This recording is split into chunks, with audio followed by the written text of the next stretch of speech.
Dans cette dernière partie du cours, ensemble, nous allons aller encore un peu plus loin dans la pratique. Et ce que je vais faire avec vous, c'est que je vais évoquer un certain nombre de sujets qui me semblent essentiels d'aborder quand on est dans une relation de un à un avec quelqu'un, dans notre contexte, des sujets qui me semblent essentiels pour poser le bon fondement. Et on va voir aussi quelques études de cas ensemble. Mais avant d'aller dans cette partie-là, je voudrais parler de l'importance des ministères dans l'Église dans le but de la formation de disciples. Selon notre tradition d'Église, on peut avoir différentes visions sur à qui est la responsabilité de faire des disciples. Qui en a la responsabilité? Et pour beaucoup, en fait, on pense que c'est le pasteur ou les anciens, les responsables, et éventuellement les responsables du groupe de jeunes, s'il y en a un pour les plus jeunes. Et quand quelqu'un fait profession de foi, eh bien c'est eux qui vont l'accompagner, notamment jusqu'au baptême, etc. Souvent, il n'y a pas de formation de disciples en tant que telle, avec cette focale, cet objectif d'être appliqué dans la vie et appliqué dans l'obéissance dans la vie. Ça se limite bien souvent, malheureusement, à une transmission de savoir, de connaissances doctrinales, et c'est fait par les spécialistes. Et ce que je voudrais faire avec vous, c'est simplement lire Éphésiens au chapitre 4, les versets 11 et 12, pour voir l'articulation entre le ministère, l'articulation des rôles entre les ministères de la parole et le rôle de l'Église. Donc je lis à partir du verset 11. Et il, Jésus, a donné les uns comme apôtres, les autres comme prophètes, les autres comme évangélistes, les autres comme pasteurs et docteurs, en vue de l'œuvre et de l'édification du corps de Christ. Alors, ce que je viens de faire, c'est la mauvaise lecture. En tout cas, c'est la lecture que nous semblons faire dans beaucoup de nos églises. Dieu a donné des ministères de la parole, et ces ministères de la parole sont là pour faire l'œuvre du ministère dans l'édification du corps de Christ. Mais j'ai sciemment oublié une partie du texte. Ce que Paul dit, c'est qu'il a donné les uns comme apôtres, les autres comme prophètes, les autres comme évangélistes, les autres comme pasteurs et docteurs, pour le perfectionnement des saints en vue de l'œuvre du ministère et de l'édification du corps de Christ. Qui accomplit le ministère dans ce texte? Eh bien, c'est les saints. C'est le ministère des saints. Et les saints sont ceux qui vont édifier le corps de Christ. Et Paul dit en d'autres mots, ce que je disais tout à l'heure, ce sont les disciples de l'Église qui vont édifier les autres disciples. Ce sont les disciples qui vont faire grandir l'Église et qui vont transformer, qui vont aider les personnes à grandir en Christ. Le rôle des responsables, eux, est d'équiper l'Église, d'équiper les saints, d'équiper les disciples pour leur permettre de faire leur ministère. Et donc, ce qu'ils vont faire par le ministère de la parole, par leur propre exemple aussi, c'est qu'ils vont aider les chrétiens, aider les membres de l'Église à s'entraider pour grandir dans leur vie de disciples à la suite de Jésus. Ils en font eux-mêmes des disciples, ils doivent être des modèles, et il me semble que c'est fondamental quand quelqu'un va prendre des responsabilités dans l'Église, de regarder non pas simplement ses dons, mais de regarder aussi, bien sûr, sa façon de vivre, son éthique, c'est évident, mais également aussi comment est-ce que cette personne s'investit dans la vie d'autres personnes. Qui sont les personnes qui ont été au bénéfice de son investissement? Quelles sont les personnes qui ont grandi grâce au temps qu'il a passé avec elles? C'est un fruit qu'il faut regarder de près avant de confier une responsabilité, parce que cette personne devra être un modèle de formation, de formateur de disciples. Et donc, il me semble que quand on réfléchit à l'Église, il faut bien réfléchir aussi au rôle des ministères. Est-ce que les pasteurs, les anciens, vont être des personnes qui font le travail, sont des prestataires de services, ou est-ce qu'ils sont des formateurs qui vont être là pour équiper l'Église, pour que l'Église, que tous les membres puissent remplir leur part dans ce rôle-là de former les disciples? S'il faut toute une Église, chacun doit pouvoir être équipé par le ministère des leaders. Et donc, ministère de la parole, avec un leadership sain, avec une communauté de disciples qui comprend sa mission, et du discipulat intentionnel, il me semble que ça fait partie des ferments de la multiplication des disciples et de la bonne santé de l'Église.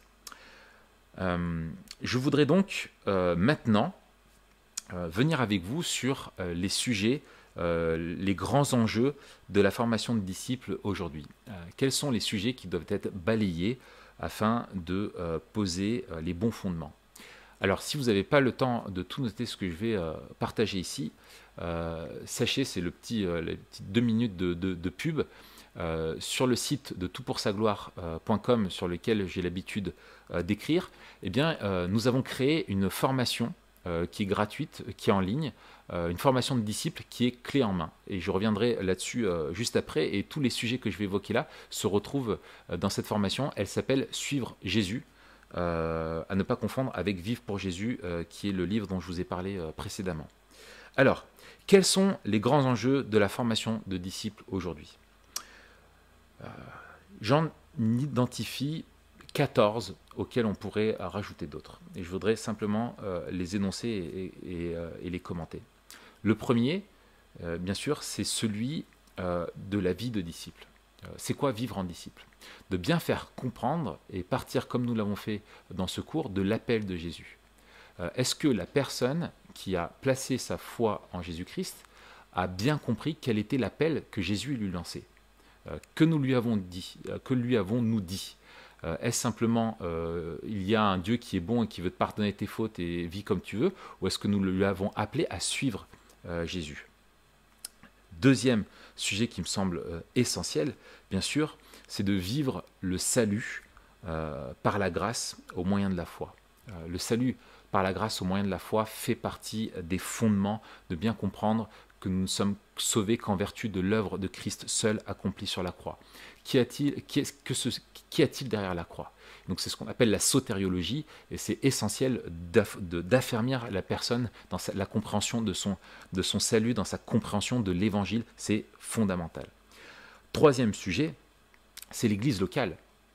Il me semble que dans beaucoup trop de formations de disciples, ou dans beaucoup trop de livres sur la vie chrétienne, on se retrouve avec, en fin de chapitre, presque en annexe, au fait, il y a l'Église locale.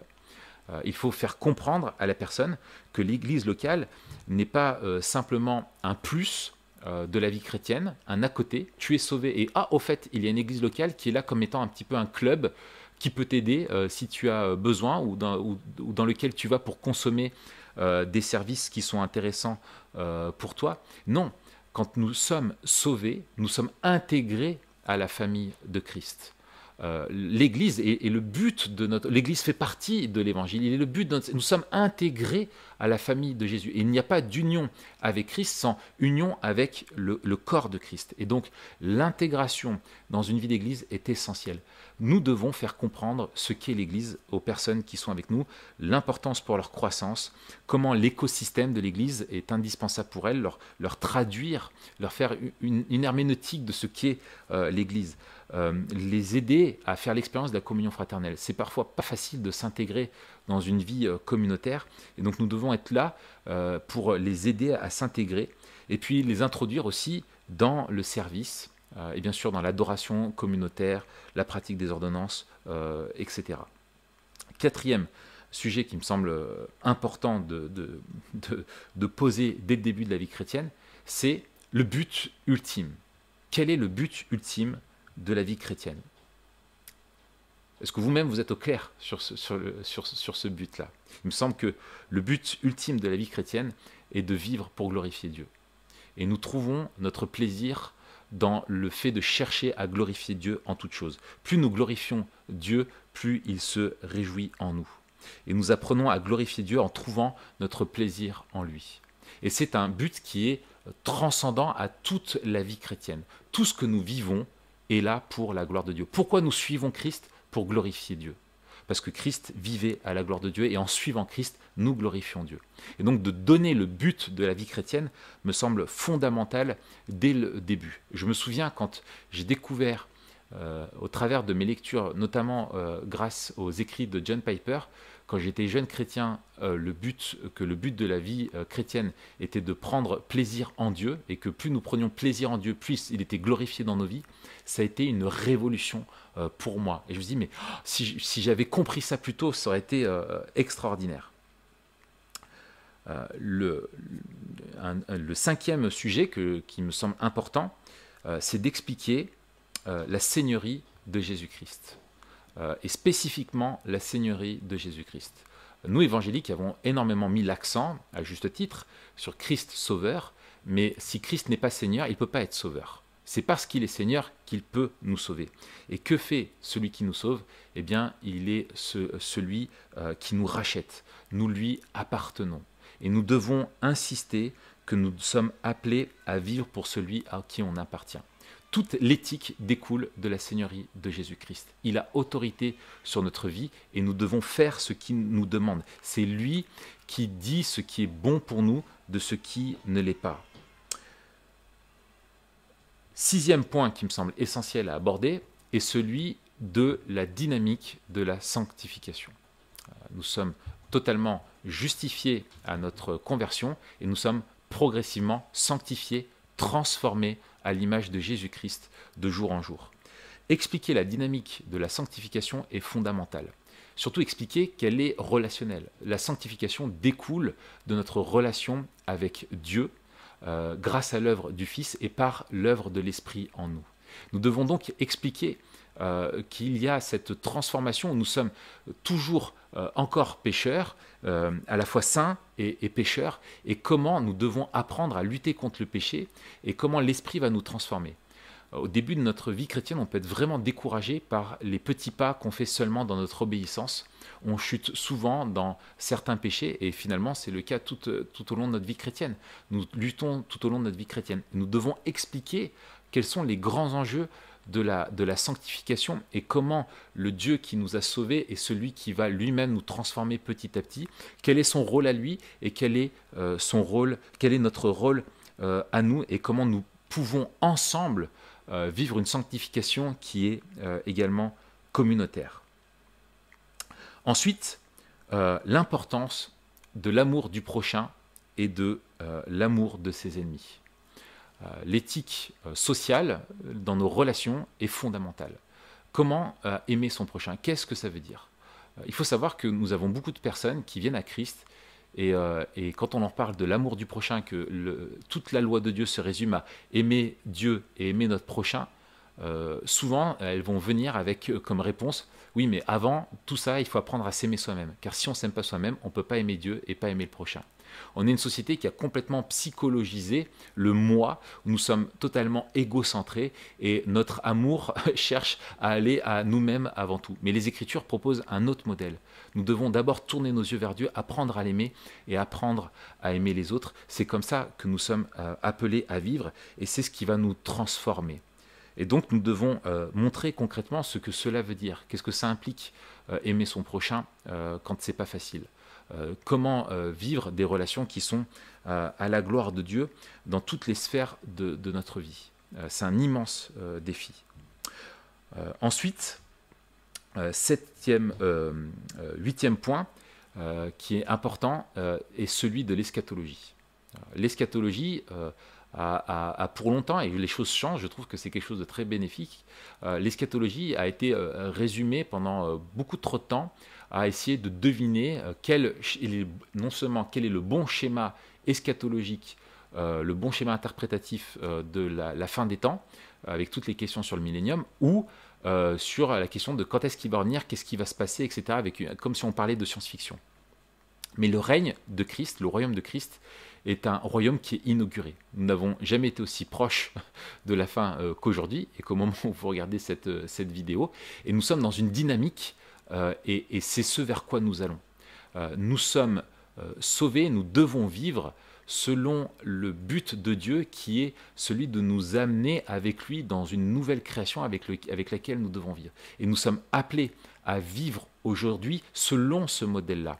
Le motif eschatologique est un motif de vie pour nous aujourd'hui. Nous devons apprendre à vivre en prenant l'éternité comme point de départ. Nous devons apprendre à vivre dans cette perspective-là de l'éternité, car nous ne sommes ici-bas que étrangers et voyageurs. Et pourquoi les Écritures et l'apôtre Paul et le Nouveau Testament et Jésus mettent autant l'accent sur l'eschatologie?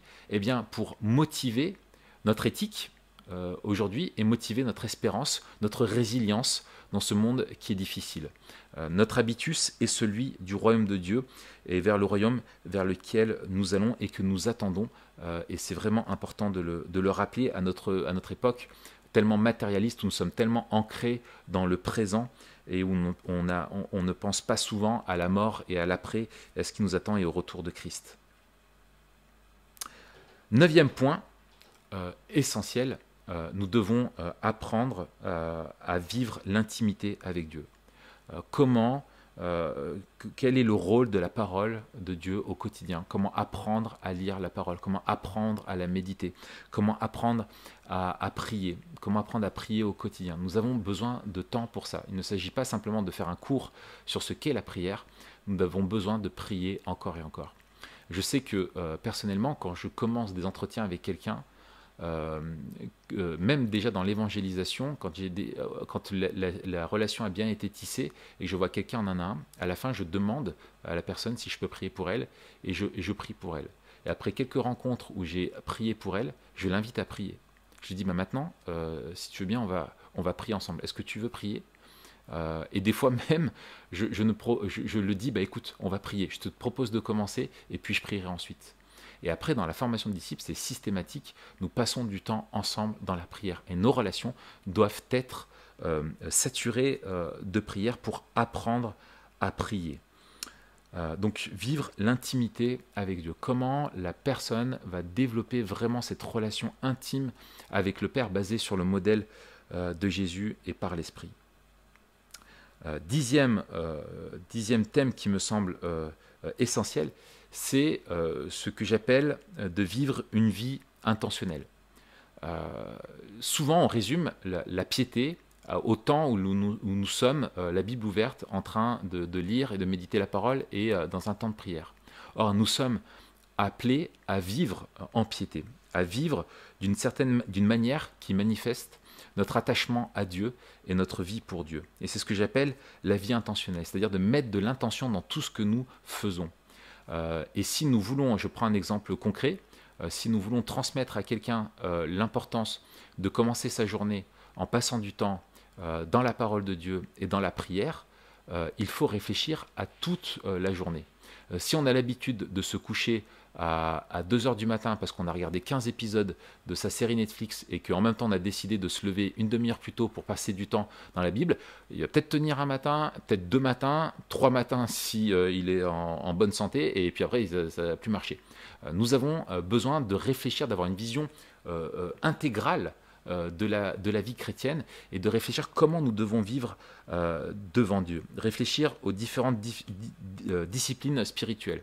Quels sont les différents domaines de responsabilité, les différentes vocations que Dieu nous donne, comment nous devons vivre en disciple au travail, dans notre famille, etc. Et personnellement, je fais souvent l'exercice avec les personnes que j'accompagne de faire un semaine en disant à quoi ressemble ta semaine? Quel est le temps que tu passes au travail? Quel est le temps accordé à tes loisirs? Quel est le temps, voilà. Et quelles sont tes priorités là-dedans? Comment tu manifestes que Dieu est ta première priorité dans tout ce que tu vis? Et il y a un temps pour tout, nous dit l'Ecclésiaste. Ça doit se retrouver dans notre semaine. Nous devons faire face aux différentes responsabilités. Et il y a le défi aussi que bien les loisirs que nous avons, qui font partie des choses bonnes que Dieu nous donne et qui ont une place tout à fait légitime dans notre vie, qui participent à notre ressourcement, eh bien, est la bonne place. Et souvent, c'est malheureux de voir des personnes qui en fait ne vivent que pour le loisir, qui voient le travail comme un mal nécessaire pour les vacances ou les loisirs.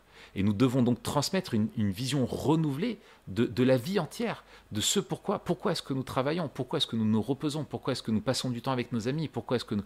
Voilà, vous voyez, c'est cette vision globale que nous devons transmettre et essayer de communiquer à la personne de bonnes habitudes. Et là, c'est super parce qu'on peut partager tout ce qu'on a essayé de mettre en place dans notre vie. Là, on a des échecs, là où on a des difficultés. 11e sujet. L'importance de l'Esprit dans notre vie, de bien faire comprendre à quel point le Saint-Esprit, tout ce que nous vivons dans notre vie chrétienne est par le Saint-Esprit. Je me plais à me rappeler que chaque œuvre bonne que je fais, chaque pensée vertueuse que je produis est le fruit de l'Esprit dans ma vie. Sans l'Esprit en moi, je suis capable de rien. Je ne peux rien faire. Et nous devons apprendre à de plus en plus demeurer dans cette compréhension du Saint-Esprit et d'apprendre à vivre par l'Esprit, à marcher par l'Esprit. Et c'est une dynamique qui est communautaire mais aussi personnelle. Et comment est-ce que nous apprenons, comment est-ce que nous transmettons de vivre par l'Esprit et l'importance de l'Esprit d'une manière générale dans la vie du chrétien et pas seulement des dons du Saint-Esprit. Nous pouvons parler bien sûr des dons du Saint-Esprit qui vont se développer et qui vont s'identifier au fur et à mesure que l'on grandit. C'est d'abord le fruit de l'Esprit en nous et notre ministère en fait est un débordement du fruit de l'Esprit en nous et des compétences que va nous donner l'Esprit pour que nous puissions servir les autres. Mais il ne faut pas mettre la charrue avant les bœufs. Il y a aussi bien sûr le sujet spécifique que je vous propose, le sujet suivant, le sujet 12, de la mortification du péché. Comment est-ce qu'on met à mort le péché? Nous parlons beaucoup du péché dans les milieux évangéliques, à juste titre. Nous parlons de sa laideur, nous parlons de ce qu'a fait Christ à la croix pour nous en délivrer. Nous sommes délivrés de cet esclavage-là. Mais ce péché qui demeure en nous, comment on fait pour le combattre? Comment on fait? Et souvent, en fait, on est beaucoup trop théorique. On a des approches qui sont beaucoup trop théoriques. On va dire simplement, il faut demander pardon et te repentir. Or, les Écritures nous donnent une richesse d'armes, nous dit comment combattre contre les Écritures. Il y a bien sûr l'importance de la repentance fondamentale, de se détourner de son péché. Mais les Écritures nous enseignent également à apprendre à repérer quand est-ce que nous sommes tentés, à repérer ce que nous devons faire et comment nous devons fuir les tentations. Les Écritures nous enseignent à comment traiter notre péché. Jésus a énormément enseigné sur la radicalité. Et nous devons enseigner la radicalité dans la lutte contre le péché et donner des billes pour cela. Les Écritures enseignent également la redevabilité. Comment nous rendons redevables pour dire que nous avons besoin de l'aide des autres pour vivre dans la lumière. Et nous avons besoin de nous entraider pour cela. Comment vivre la redevabilité? Et le dernier, c'est remplacer. Comment nous allons apprendre à remplacer des mauvaises habitudes par des bonnes? Comment nous allons apprendre à remplacer le vice par la vertu? Donc voilà, c'est quelque chose de fondamental. Un exemple personnel, au moment où je me suis converti, je fumais beaucoup de cannabis. J'étais vraiment dépendant. J'en fumais de nombreux par jour et c'était la première chose que je faisais le matin et c'était la dernière chose que je faisais avant de me coucher. C'était une habitude qui était ancrée en moi, une dépendance qui était ancrée en moi depuis une décennie. Et c'était très difficile pour moi de m'en détourner. Quand j'étais au début de ma vie chrétienne, on me disait à quel point le péché était horrible, je devais m'en repentir, j'avais une conviction de péché, je demandais pardon à Dieu pour cette dépendance, je croyais qu'il voulait m'en délivrer et je voulais tenir bon, mais je ne savais pas comment lutter. Et je me retrouvais tout seul chez moi, avec un joint dans la main, et j'étais profondément attristé. Par la grâce de Dieu, j'ai eu de l'aide et j'ai réussi à m'en sortir. Mais c'était une lutte qui était difficile et ça aurait été bon pour moi que j'ai des personnes autour de moi à qui je puisse me rendre redevable et qui m'encouragent, qui me donnent des conseils et qui m'enseignent à comment vivre les choses et comment remplacer cette mauvaise habitude par une bonne, comment traiter avec plus de radicalité ma dépendance, etc. etc. Le point suivant, qui est donc le 13e point, qui me semble fondamental à notre époque, c'est de communiquer un enseignement et une espérance et une éthique sur la question de la vie sentimentale et de l'éthique sexuelle. Vous savez qu'on est à une époque qui est totalement opposée et qui rejette, qui se moque de l'éthique biblique sexuelle, qui rejette le plan de Dieu du mariage, de la sexualité exclusive, une sexualité hétérosexuelle consentie au sein du couple marié, et qui souhaite présenter un modèle qui est tout à fait à l'opposé de ça. Toutes les questions de théorie de genre, etc., qui sont là. Et nous vivons aujourd'hui où jamais le monde a été aussi loin de l'enseignement biblique sur le sujet. Et c'est difficile, quand on vient de se convertir, de faire confiance à Dieu, quand on a été dans un habitus d'une sexualité totalement débridée. On ne comprend pas, et je peux vous parler de mon propre témoignage, lors de ma conversion, je ne comprenais pas, pour moi ça n'avait aucun sens, que Dieu veuille la sexualité uniquement dans le cadre du mariage. Ça ne faisait pas de sens. Et j'ai dû apprendre à y obéir par la foi, et j'ai dû découvrir à quel point le plan de Dieu est beau, bon pour nous, et à quel point le monde est mensonger là-dessus. Mais il y a un vrai défi d'autorité. Est-ce que c'est ce que le monde qui me dit qui est bon pour moi? Est-ce que ce sont mes désirs qui sont bons pour moi? Ou est-ce que ce qui est bon pour moi, c'est la volonté de Dieu? Et de découvrir ça et d'apprendre et d'avoir des personnes qui incarnent ce modèle-là, qui en témoignent, eh bien, c'est quelque chose d'essentiel. Et pour beaucoup de chrétiens, finalement, au début de la vie chrétienne, et ça je pourrais témoigner de bon nombre d'accompagnements que j'ai eus, où j'ai vu des personnes qui faisaient profession de foi, qui disaient vouloir suivre Jésus, et qui, à cause des séductions du monde, finalement se sont vite détournés. Mais ça, malheureusement, la parabole des terrains nous en parle, nous ne devons pas être étonnés. Mais c'est notre responsabilité d'en parler. Dès le début, ça fait partie de poser les bons fondements, parce que si nous ne le faisons pas, il ne faut pas croire qu'on part sur une feuille vierge. Nous avons tout un logiciel, des choses que nous avons intégrées en nous et qui doivent être totalement déconstruites et reconstruire vraiment la vision de Dieu sur le sujet. Le point suivant, donc je crois que c'est le 14e, c'est l'importance d'apprendre à vivre les épreuves par la foi. Jésus ne promet pas la belle vie. Malgré tout ce que va pouvoir dire la théologie de la prospérité, Jésus nous appelle à le suivre, et la vie à sa suite est sur un chemin étroit. Jésus ne promet pas que nous vivrons que des bons moments, mais il promet d'être présent avec nous dans les épreuves. Et une chose est sûre, c'est que la personne que vous allez accompagner, mettez-vous ça dans la tête, et vous le savez déjà, j'en suis convaincu, la personne que vous allez accompagner va traverser des épreuves plus dures, plus intenses, plus injustes qu'elle ne l'imagine. C'est la réalité de la vie sous le soleil. Nous vivons dans un monde qui est brisé par le péché, un monde qui est en souffrance, et nous souffrons à cause du mal naturel, ce qu'on appelle le mal naturel, le fait que nous soyons dans un monde qui est déchu et on peut choper des maladies, des choses comme ça, et aussi à cause du mal moral, à cause du mal que nous font les autres. Qu'est-ce que ça veut dire? Comment interpréter ces différentes épreuves? Comment se préparer à la souffrance? Et nous l'avons vu dans notre parcours ensemble jusqu'à présent, l'importance qu'accordaient Jésus et les apôtres à communiquer une bonne théologie de la souffrance et à préparer à la souffrance. Ce n'est pas une partie qui fait plaisir, mais nous devons le faire.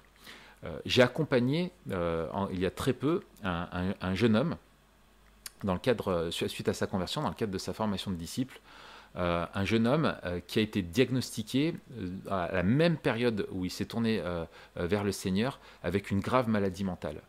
Ce jeune avait une vingtaine d'années et quand il a été diagnostiqué, c'est toutes ses perspectives d'avenir qui se sont effondrées parce que cette maladie qui a été diagnostiquée, humainement, on ne peut pas en guérir. Il va devoir apprendre à vivre avec toujours. Dieu peut lui faire la grâce de le délivrer miraculeusement, mais ma responsabilité à moi est de le préparer à dépendre de Dieu. Dépendre de Dieu pour sa guérison ou pour son traitement. Et apprendre à vivre avec cela. Et en fait, ce que j'ai pu voir, c'est qu'avec l'accompagnement, j'ai vu comment Dieu utilisait aussi cette épreuve-là pour affermir sa foi. Et je l'ai vu grandir à une vitesse extraordinaire parce qu'il était tellement dépendant de Dieu dans ce qu'il vivait qu'il a appris à lui faire confiance. Et ça a modelé sa foi. Donc nous devons préparer les disciples à vivre différentes épreuves. Et également toutes les épreuves qui sont liées à ce qu'est la vie chrétienne, qui sont liées à notre témoignage. À cause de notre appétence pour le confort confort que la société nous vend depuis que nous sommes petits, où on nous dit que être heureux, et c'est être dans le confort, d'être dans l'abondance, où tout va bien, eh bien, c'est difficile d'oser se mettre en danger pour témoigner de notre foi publiquement. C'est difficile de vivre en témoin de Jésus-Christ parce que nous avons peur d'être rejetés, d'être insultés, d'être moqués, etc., et d'être jugés pour notre foi. Mais nous sommes appelés à être témoins et il faut se préparer à souffrir. Et malheureusement, par peur de souffrance, par peur de rejet, beaucoup de chrétiens n'osent pas vivre leur foi en plein jour. Et c'est un vrai problème. Donc nous devons transmettre cela.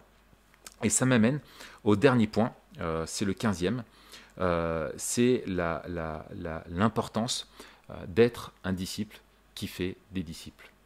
Le temps que nous passons avec la personne pour la préparer, sa responsabilité, ce sera de le faire avec d'autres. Comme je le disais précédemment, je ne crois pas qu'un disciple à lui-même est capable de former un disciple de A à Z et de tout lui communiquer. Seul Jésus était capable de cela. Et encore, Jésus a voulu créer une communauté où ils apprenaient aussi au travers des relations qu'ils avaient les uns avec les autres. Mais nous avons une responsabilité en tant que disciples. Nous devons être des témoins qui témoignent de leur foi, qui témoignent de qui est Jésus pour eux, de ce qu'il a fait dans leur vie, qui témoignent de la bonne nouvelle partout autour d'eux. Nous devons vivre d'une manière cohérente avec ce témoignage et nous devons appeler les gens à l'obéissance de Jésus-Christ. Et nous devons bien sûr également aider les personnes qui se tournent vers Christ à grandir dans la foi. Et à chaque fois que je passe du temps avec un jeune chrétien et que je lui dis, qu'il me dit merci, pour le temps qu'on a passé ensemble, je lui dis, écoute, la meilleure façon que tu as de me remercier, c'est qu'un jour, je te vois faire ça avec d'autres personnes, qu'un jour tu passes du temps avec eux. Voilà, nous arrivons à la fin de ce cours ensemble, et je voudrais encore vous encourager, déjà vous remercier pour le temps que vous avez passé à suivre ce cours, votre patience à m'écouter pendant ces quelques minutes, quelques heures ensemble. Et je prie vraiment que le Saint-Esprit vous fortifie et qu'il vous équipe afin que vous puissiez être un bon modèle pour les autres disciples et que vous soyez pleinement participants, vous et votre église locale, à ce mandat missionnaire. Ce que je voudrais vous rappeler pour conclure, c'est parce qu'on apprend à suivre Jésus par l'imitation de ceux qui le suivent déjà, c'est la relation qui est au centre de la formation dans la Bible. C'est la relation qui est au centre de la formation des disciples. La relation que vous allez entretenir avec les autres est fondamentale. Et avant tout, votre rôle dans les relations est d'être un modèle. Plus qu'une simple connaissance, vous devez transmettre un exemple, une manière de vivre aux disciples de votre Église, aux jeunes chrétiens que vous accompagnez, un exemple que vous devez transmettre avec humilité, avec intégrité, avec amour et avec sagesse. Votre rôle auprès des chrétiens que vous accompagnez est de montrer un exemple d'obéissance à la parole de Jésus, qui clame haut et fort que sans sa grâce, vous ne pouvez rien faire, qui clame haut et fort votre dépendance constante à la grâce de Jésus. Vous ne les accompagnez pas comme des maîtres qui sont infaillibles, mais comme des disciples qui ont compris que la seule place où ils doivent être, c'est au pied de la croix, que là où ils doivent porter leur regard, c'est sur Jésus encore et toujours. Et c'est comme ça que chaque disciple, c'est ainsi que chaque disciple que vous accompagnerez devra vous imiter. Ce qu'ils devront imiter, c'est votre dépendance vis-à-vis de la grâce de Dieu et votre soumission à Jésus-Christ. C'est ça qui est important pour eux. Mais comme vous ne pouvez pas demander à un jeune disciple de vivre ce que vous ne vivez pas vous-même, vous ne pouvez pas lui demander d'aller plus loin que là où vous en êtes, attendez-vous à ce que votre engagement dans la vie des autres ait un impact bénissant pour vous. Ça va être challengeant, ça va vous remuer, ça exige de l'intégrité, ça exige d'être honnête avec soi-même et de s'examiner. Et pour vous aider, je voudrais vous rappeler que j'ai créé cette formation qui est gratuite, qui est sur toutpoursagloire.com. Et si peut-être vous-même ne savez pas où vous en êtes, qu'au travers de tout ce qu'on a partagé, vous vous rendez compte que finalement vos fondements ne sont pas assez solides, et c'est ce qui vous empêche d'avancer dans la vie chrétienne et de vous investir également dans la vie des autres, eh bien je vous encourage à faire cette formation déjà pour vous-même, à être accompagné par quelqu'un dans votre église qui pourra vous aider. Et sinon, sachez que cette formation existe. Et ce que je trouve super avec cette pédagogie, c'est que l'enseignement, toute la partie qui est du contenu doctrinal, est assurée. Ce n'est pas à vous de le créer. Et c'est souvent ce qui nous arrête, parce qu'on se dit, je vais avoir du mal, je ne sais pas comment est-ce que je pourrais encourager quelqu'un là-dedans, j'ai peur de dire des bêtises.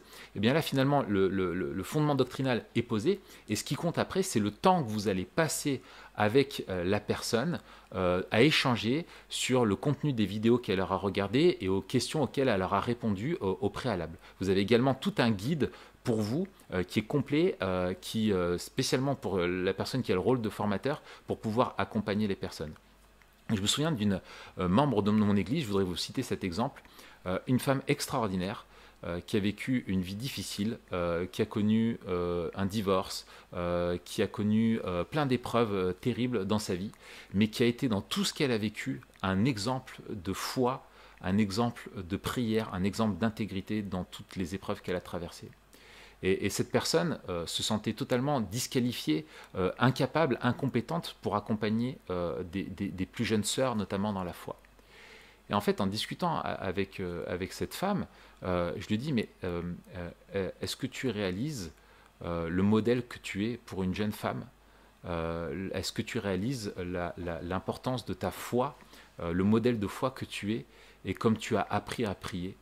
Elle me dit, oh oui, ça je sais que prier, j'ai vraiment appris à supplier le Seigneur. Et bien j'ai dit, ça tu vois, c'est des choses que tu peux transmettre à une personne qui est plus jeune. Donc nous avons tous un rôle à jouer dans la formation de plus jeunes disciples. Et vous avez des ressources pour ça qui peuvent vous aider.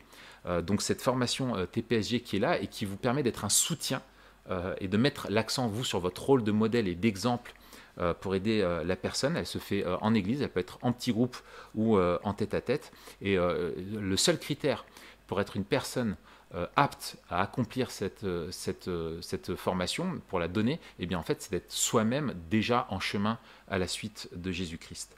Et puis, je vous rappelle qu'il y a un autre outil qui est le livre que j'ai écrit, Vivre pour Jésus. Vous le trouvez sur le site vivrepourjésus.fr. C'est un récapitulatif vraiment de ce que c'est que de devenir un disciple de Jésus, ce qu'implique de vivre, de s'entraîner à le suivre tous les jours et de comment lutter contre tout ce qui nous éloigne de lui. Voilà, vous retrouverez les liens de la formation et le lien du livre dans la fiche de description de ce cours.